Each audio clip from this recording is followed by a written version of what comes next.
Hi, everyone. My name is Hannah, and I recently had the privilege of interviewing Dana Krindler. She is a senior occupational therapist at Denver Health Hospital in their adult psychiatric services department. And I'm excited to share what I learned from our conversation, her path to OT, what her current role looks like, and the advice she had for aspiring mental health OTs like myself. So Dana's journey in OT actually started on a very different setting. She worked for Outward Bound, which is like a wilderness therapy organization.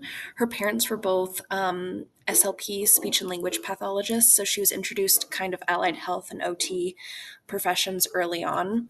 But after wanting kind of a more stable and predictable career rather than outdoor therapy, she went back to school for OT and went to Pacific University. While in school, she had a fieldwork experience in a locked inpatient psychiatric facility. And that experience was really formative for her. Um, and after graduating from Pacific University, she took on a variety of roles in different settings, starting first in a SNF, a nursing facility, then acute care, home health, and now she is doing mental and behavioral health at Denver Health. And that's really where she's found her niche. Dana shared a lot about her current work. She spends a large part of her day doing assessments, evaluations, and running both group and individual therapy sessions. She facilitates 4 group therapy sessions daily on topics like coping skills, sensory regulation and integration, wellness, task performance, arts and crafts, exercise, and nutrition. She also plays a big role in fall prevention and education, something that I didn't actually realize was big in this population. But she shared that her unit has the highest fall risk and rate in the hospital, which was shocking to me. And the bonus, she has a therapy dog that comes to work with her. His name is Remy, and he comes to work every single day and is considered one of her coworkers. He's a part of the team. She works closely with psychiatry, social work nurses, and doctors. And because many of her clients are currently unhoused, we talked a lot about discharge planning for that population. She explained that clients typically start with a short term, what's called a certification, and that can grant them access to step down programs or specialized shelters. She also noted that the return rate is around 10%, and about half of the 10% that are returning are currently unhoused, often due to issues such as lack of community resources, medication noncompliance, or psychiatric emergencies. And most of her clients fall between the ages of 35 to 50 years old.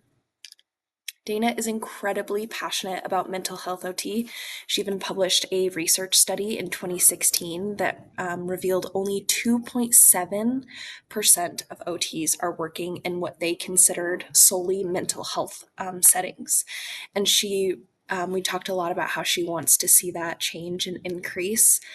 And one really insightful part of our conversation was about how she had to adapt her definition of OT over time, depending on who she's talking to, whether it be clients, families, or interprofessional colleagues. And she told me her go to elevator speech is OT helps you do things that occupy your time, all of the jobs we have to do to live every day.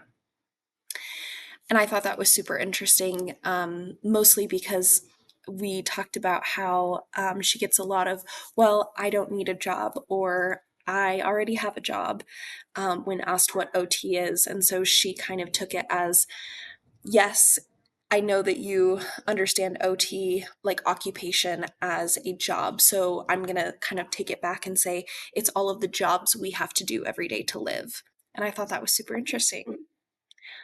Some of her advice she gave to students and future practitioners was both practical and super personal. She encouraged me to get experience in psych settings through internships, volunteering, and fieldwork. She reflected, or she told me to reflect on your personality and kind of your strengths, because this is a really hard setting. OT is hard in general, but especially behavioral and mental health. You're working with clients who are really having a tough time, and reflecting on your own personality and how you do in situations where you're really challenged and the strengths that you have. She said that that was really critical because this job has a very high rate of burnout. Um, Coupled with that, she said having really hard boundaries, leaving work at work. Once you are clocked out, you are clocked out. Um, Prioritizing self-care and having a solid bedtime routine. It was super interesting to me. She talked a lot about how her bedtime routine is sacred to her, and how she has a very ritualistic kind of nighttime routine, and how it's one of her more meaningful occupations, because if she doesn't have adequate rest, she cannot show up as the OT that she wants to be in the morning, which I thought was super interesting and very valuable as well. She also kind of talked about the signs of burnout and to be gentle with yourself when you feel it coming on, because OT is so hard and mental health in general is really hard. Kind of being just gentle with yourself and those around you, and recognizing when you need to take a step back when things are really hard. What stood out to me the most was how dynamic and meaningful her work is. She emphasized that no 2 days are different, or that no 2 days are the same, excuse me, and that being open minded is essential, especially because there's no like one size fits all to recovery. And I loved that.